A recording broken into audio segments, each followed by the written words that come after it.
Hello students, मैं Rajvardhan, ex Amazon engineer and currently web development HOD at Raj Institute of Coding and Robotics। हम यहाँ सिर्फ पढ़ाते नहीं हैं बल्कि आपको स्किलफुल बनाते हैं। मैं अपने 6 साल के एक्सपीरियंस के साथ आपको कोडिंग में एक्सपर्ट बना दूंगा। तो आज का सेशन हम लोग शुरू करेंगे जिसमें जावा स्क्रिप्ट्स के बेसिक्स एंड उसकी कंप्लीट डिटेलिंग समझेंगे और स्टार्टिंग से लेके एंड तक हमारी पूरी की पूरी जर्नी क्या होगी उसके ऊपर फोकस करेंगे। चलते हैं अपने कंप्यूटर स्क्रीन पे और देखते हैं कि हमारी जावा स्क्रिप्ट की जर्नी किस तरीके से होगी। जावा स्क्रिप्ट में क्यों पढ़ने की जरूरत है, क्या क्या चीजें पढ़ने की जरूरत है, उन सब चीजों के बारे में भी थोड़ा सा ध्यान देंगे। Let's get started. Java script हम लोग शुरू कर रहे हैं और सबसे पहले मैं आप लोग को ये बताना चाहूंगा कि पूरे के पूरे कोर्स में हम लोग क्या क्या चीजें पढ़ने वाले हैं। आप देख सकते हैं यहाँ पे हम लोग बेसिक से शुरू करेंगे, फिर इंटरमीडिएट और एडवांस की तरफ जाएंगे, जिसमें बेसिक में आप लोग को सबसे पहले मैं ये बताऊंगा कि एक वेबसाइट किस तरीके से काम करती है, जावा स्क्रिप्ट क्या होता है, हिस्ट्री क्या है जावा स्क्रिप्ट की, and many more things related to JavaScript. फिर हम लोग बेसिक से statements, operations, operators, conditional statements, iteration statements, function, इस सारी डिटेल्स में पढ़ेंगे। फिर इंटरमीडिएट में एरे, कॉलबैक, ये सारी चीज़ें डिटेल में पढ़ेंगे, समझेंगे जावा स्क्रिप्ट किस किस तरह से क्या क्या चीज़ें यूज़ करता है। एंड एडवांस में हम लोग कुछ एपीआईज के बारे में पढ़ेंगे, एरर हैंडलिंग्स पढ़ेंगे, ये सारी चीज़ें हम लोग को इस पर अच्छे से ध्यान देंगे। ठीक है, तो सबसे पहले देखते हैं कि एक वेबसाइट किस तरीके से काम करती है। तो एक वेबसाइट को काम करने के लिए एक छोटा सा मैंने एक डायग्रामेटिकली स्ट्रक्चर बनाया है। आप सभी लोग वेब सर्फिंग करना चाहते हैं तो वेब सर्फिंग किस तरीके से करेंगे, क्या क्या चीजें उसमें यूज होती हैं, उस चीज को समझते हैं। सबसे पहले मान लीजिए कि एक पर्सन है जो कि एक वेबसाइट को सर्च करता है, जैसे कि RICR.in, ये हमारी वेबसाइट है।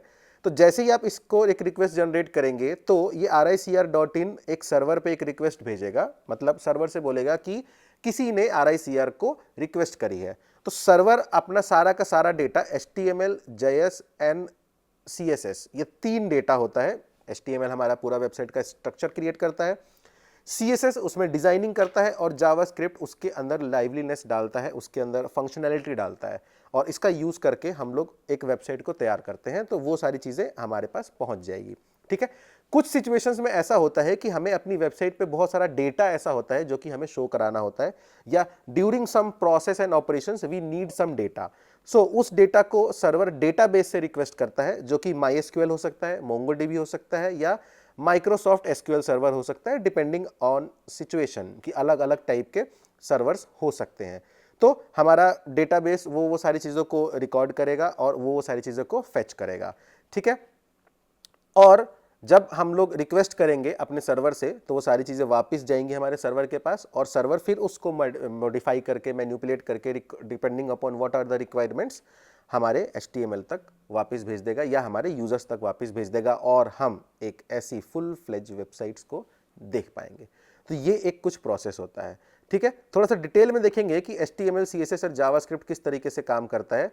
तो ये है एक डिटेल स्ट्रक्चर कि HTML, CSS और जावास्क्रिप्ट किस तरीके से दिखता है।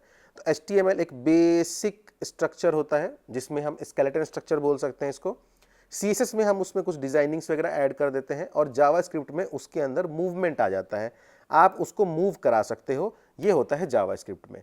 ओके, तो तीनों को मिक्स करके हम लोग एक वेबसाइट बनाते हैं, and that's why we call it as building block of a website. Okay, next, what is JavaScript? JavaScript एक प्रोग्रामिंग लैंग्वेज भी है, और इसको मेनली हम लोग वेबसाइट को इंटरेक्टिव बनाने के लिए यूज करते हैं, और कोई काम नहीं है इसका। ये बहुत ऐसी इंपॉर्टेंट प्रोग्रामिंग लैंग्वेज है क्योंकि हम लोग इसको रन कराने के लिए डायरेक्ट ब्राउजर पर रन करा सकते हैं। इसके लिए कुछ और एक्स्ट्रा कंपाइलर वगैरह की जरूरत नहीं है। हमारा गूगल क्रोम हो गया, माइक्रोसॉफ्ट एज हो गया, ये सफारी हो गया, हम इसके ऊपर डायरेक्टली इसको रन करा सकते हैं। तो ये हमारे लिए बहुत अच्छी चीज हो जाती है। ठीक है, विदाउट जावास्क्रिप्ट आपकी वेबसाइट एक प्रॉपर स्टैटिक पेज बन जाएगी, मतलब एक डिजिटल पैम्पलेट जिसमें आप कुछ नहीं कर सकते, बस 4 चीजें ऐसे लिख दी और एक डिजिटल पैम्पलेट, एक 4-5 information the, that's it. But आपको वेबसाइट को इंटरेक्टिव बनाना है, कुछ बटन क्लिक्स पे कुछ होना चाहिए, कहीं हम स्क्रॉल करें तो कुछ होना चाहिए, ऐसी छोटी छोटी चीजें करानी है, तो उसके लिए हमें जावास्क्रिप्ट को ऐड करना पड़ेगा। ठीक है, अब बहुत से बच्चों के दिमाग में एक क्वेश्चन आता है कि जावास्क्रिप्ट ही क्यों, और भी तो बहुत सारी प्रोग्रामिंग लैंग्वेज है जिसका हम लोग इस्तेमाल कर सकते हैं। तो जावास्क्रिप्ट ही इसीलिए क्योंकि 2025 में डेवेंस टेक्नोलॉजी ने एक रिसर्च किया था, एंड एक सर्वे के अकॉर्डिंग उनको ये पता चला कि 62.3% यूजर्स और 62.3% जगहों पे आज भी जावास्क्रिप्ट यूज हो रहा है। सेकंड नंबर पे आता है पाइथन, थर्ड नंबर पे एसक्यूएल, फोर्थ नंबर पे टाइपस्क्रिप्ट और फिफ्थ नंबर पे जावा। सो क्योंकि ये टॉप मोस्ट यूज होने वाली प्रोग्रामिंग लैंग्वेज है आज की डेट में भी, तो हम लोग इसीलिए जावास्क्रिप्ट का इस्तेमाल करेंगे और इसीलिए हम लोग जावास्क्रिप्ट पढ़ेंगे, जिससे कि हम हर एक एक्सपेक्ट्स को कवर कर पाएं, अपनी वेबसाइट को प्रॉपर तरीके से यूज कर पाएं, देख पाएं उसके अंदर किस तरह से इंटरेक्टिविटी लानी है, तो हम लोग जावास्क्रिप्ट को ही पढ़ेंगे। I hope I am making this part very clear कि क्यों जावास्क्रिप्ट ही पढ़नी है और कोई प्रोग्रामिंग लैंग्वेज क्यों नहीं पढ़नी। सो नेक्स्ट हम लोग चलते हैं हिस्ट्री ऑफ द जावास्क्रिप्ट पे और देखते हैं कि जावास्क्रिप्ट कब लॉन्च हुई और किस किस तरह से चीजें स्टार्ट हुई। तो 1995 में बेंड्रेन एनरिच ने जावास्क्रिप्ट को फर्स्ट क्रिएट किया और एक नेटस्केप में सिर्फ 10 दिन में बनाया था। ये पूरी की पूरी प्रोग्रामिंग लैंग्वेज सिर्फ 10 दिन में बनाई गई है। ठीक है, इनिशियली उन्होंने इसका नाम रखा मौका, ठीक है, एक कॉफी के नाम पे मौका, जैसे जावा में एक कॉफी का मग होता है ना, यहाँ पे उन्होंने उसको थोड़ा सा इवॉल्व करके मौका किया, क्योंकि जो ये इसके डेवलपर थे बेंड्रेन एनरिच, ये इतने ज्यादा प्रभावित थे जावा से कि उनको लगता था जावा बहुत अच्छी चीज है और फ्यूचर इसका बहुत अच्छा है। ठीक है, तो जावा में जो वो कॉफी का मग होता है, तो इसलिए उन्होंने उसको इवॉल्व करके यहाँ पे जावास्क्रिप्ट का नाम मौका रखा। लेकिन बाद में फिर इनको लगा और इन्होंने देखा कि जावास्क्रिप्ट को हम लाइव चला रहे हैं अपने ब्राउजर पे, ठीक है, कोई कंपाइलर वगैरह पे नहीं, लाइव चलती है, तो फिर इन्होंने सोचा कि इसका नाम मौका से हटा के लाइव स्क्रिप्ट रख दिया जाए। बट इनको और भी ज्यादा पॉपुलैरिटी गेन करनी थी, तो और भी ज्यादा पॉपुलैरिटी को गेन करने के लिए they finally decided to name it as JavaScript. JavaScript नाम देने से क्या हुआ कि बहुत सारे जो यूजर्स थे उनको लगा कि ये जावा का ही एक अपग्रेडेड वर्जन है और इसकी तरफ शिफ्ट होने लगे, क्योंकि ये बहुत ईजी थी, जावा से ज्यादा पावरफुल थी और जावा का अपग्रेडेड वर्जन लेने का एक भ्रम तो दिमाग में आ ही गया था, क्योंकि इसका जावास्क्रिप्ट नाम रख दिया गया था। तो इस वजह से बहुत सारे लोगों ने इसको अडॉप्ट कर लिया और आज की डेट में ये वर्ल्ड की बेस्ट प्रोग्रामिंग लैंग्वेज में एंटर हो चुकी है और टॉप मोस्ट यूजर्स में भी आ गई है नंबर 1 पे। ठीक है, अब एक टाइमलाइन के ऊपर थोड़ा सा ध्यान देते हैं तो देखते हैं कि 1995 में जावास्क्रिप्ट का बर्थ हुआ, फिर 1996 में माइक्रोसॉफ्ट ने जावास्क्रिप्ट में ज्वाइन किया और उसके बाद 1997 में एक्मा स्क्रिप्ट्स को क्रिएट किया गया। अब एक्मा स्क्रिप्ट्स बहुत ही इंपॉर्टेंट रोल प्ले करती हैं, क्योंकि यहां से जावास्क्रिप्ट में शॉर्ट हैंड कोडिंग और छोटे छोटे कोड्स को, मतलब बड़े बड़े कोड्स को छोटे छोटे स्निपेट्स में कन्वर्ट करना शुरू हो गया था। ठीक है, फिर धीरे धीरे एक्मा स्क्रिप्ट भी इवॉल्व हुई, एक्मा स्क्रिप्ट का वर्जन 2 आया, 3 आया। ठीक है, उसके बाद एक जो सेकेंडरी पीरियड आया जिसके अंदर कोई खास डेवलपमेंट नहीं हुई, वही पुरानी चीजें में छोटे मोटे बग फिक्सेस होते रहे, चलती गई। ठीक है, 2009 में हमने एक्मा स्क्रिप्ट 5 लॉन्च करी। ठीक है, इससे पहले एक्मा स्क्रिप्ट 4 भी लॉन्च हुई, but just a version change, कोई खास मेजर अपडेट्स उसमें नहीं आए थे।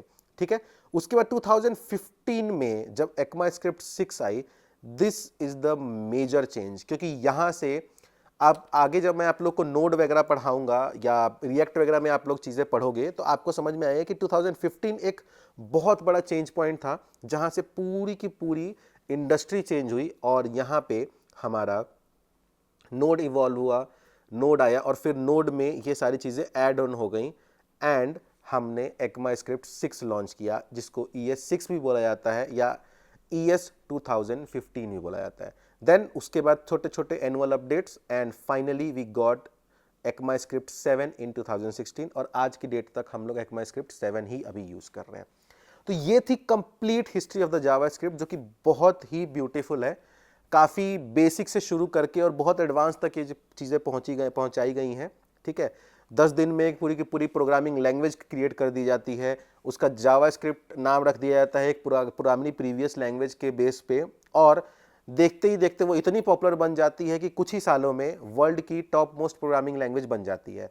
So this is the beauty of the JavaScript. हम लोग जावास्क्रिप्ट को डिटेल में पढ़ेंगे, जैसा कि मैंने आपको स्टार्टिंग में ही आपको दिखाया था कि सबसे पहले मैं आपको बेसिक्स पढ़ाऊंगा, बेसिक्स के बाद इंटरमीडिएट की तरफ जाऊंगा, फिर एडवांस की तरफ जाऊंगा, तो पूरा प्रॉपर यही हमारा प्रोसेस होगा और इसी तरीके से हम इसको फॉलो करेंगे। Okay, so stay tuned. Next video में मैं अपना शुरू करूंगा जावास्क्रिप्ट का बहुत ही बेसिक टॉपिक वेरिएबल्स और डेटा टाइप्स, जिसको बहुत डिटेल में हम लोग पढ़ेंगे, समझेंगे कि जावास्क्रिप्ट में वेरिएबल्स और डेटा टाइप्स किस तरीके से वर्क करते हैं, ताकि हम फ्यूचर को प्रिडिक्ट कर पाएँ और फ्यूचर में हम उसको यूज़ कर पाएँ।